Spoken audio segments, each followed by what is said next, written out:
Hey y'all, just a couple free mods make that Enduro Ecto 12 way better. I mean, it's good out of the box. I mean, no doubt about it. Even with the stock tires, and I burned them off on a rock, a little bit. And once you get them scuffed up, they do much better. But taking advantage of that LCG chassis that the Ecto comes with is a big plus. I mean,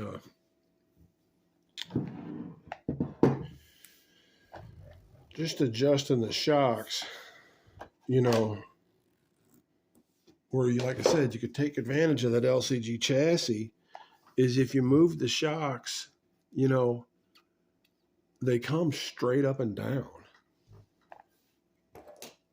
like this, and you move them to here. And I done it to the front, and the front they're like this, and you move them like this. So, like you got your truck like this, and when you move the shocks, it lowers it down. It lowers the whole chassis down to the ground. And it just crawls better because it's not so high up in the air. Stock, it's pretty high up in the air, but it lets it sit down on the travel. And the main mod is this putting the battery box up front, like where the radiator would sit on the truck, and it's totally hidden by the body. You can't see it. It works fantastic because it gets the weight. Because stock, it comes way back here, and it's got the back end, and it wants to tip over, but you get it up front up here, and it's an easy mod. It's 4 screws. You take the 4 screws out, and you'll use 2 of the long screws up here. And when you move the shocks, I've got them in front and back set at the middle position. There's 5 positions on this LCG chassis, and I move it backwards.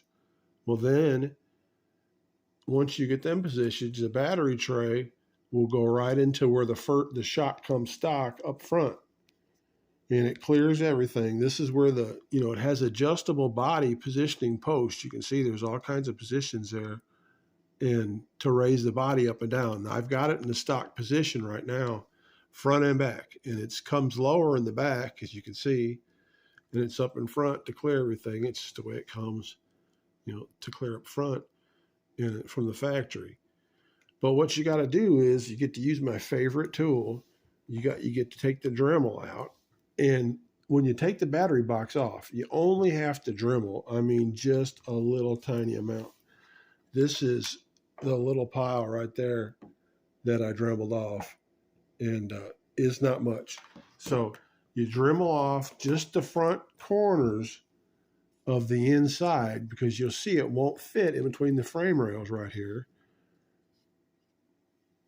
unless you Dremel it just a little tad. Then it fits right in there. You use the longer screws, put them in there, and then when you have 2 long screws left over, because there's 4 that holds it back here, then I put it in here, because this is where the shocks come in the back stock, so it holds this rod. It just holds. I don't think you'd have to have that, but I put the 2 in there, so you got a couple of those screws left over. But anyway, when you do the mod to the box, the battery cable is plenty long enough. Here's you got tons of cable with it up front.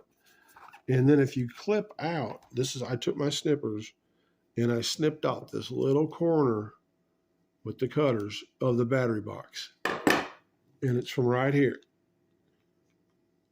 Just this front little corner up here. And what that lets it do is it lets this wire go underneath the body post for your battery, and it doesn't get in the way. Then your battery's, your body's not interfered with anything. But once you get that weight up front, I mean, it crawls way better. And then with the shocks, then with the shock mod, it gives you a lot more articulation, and it just works so much better with the weight up front, and it sits down lower.